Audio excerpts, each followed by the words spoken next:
প্রিয় সাংবাদিক বন্ধুগণ, আপনারা অবগত রয়েছেন যে বাংলাদেশ জাতীয়তাবাদী ছাত্রদল বিগত 15টি বছর যাবৎ এদেশের মানুষের অধিকার প্রতিষ্ঠায়, এদেশের মানুষের ভোটাধিকার প্রতিষ্ঠায়, এদেশের মানুষের মৌলিক অধিকার প্রতিষ্ঠায়, গণমাধ্যমের অধিকার প্রতিষ্ঠায়, মানুষের বাক স্বাধীনতা প্রতিষ্ঠার জন্য সুদীর্ঘ 15 বছর যাবৎ এই স্বৈরাচারী ফ্যাসিবাদী সরকারের সাথে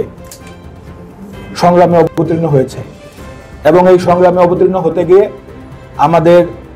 বহু নেতাকর্মী খুন হয়েছে, গুম হয়েছেন, অঙ্গহানি হয়েছে এবং অসংখ্য মামলায়, অগণিত মামলায় জর্জরিত হয়েছেন, কারাবরণ করেছেন।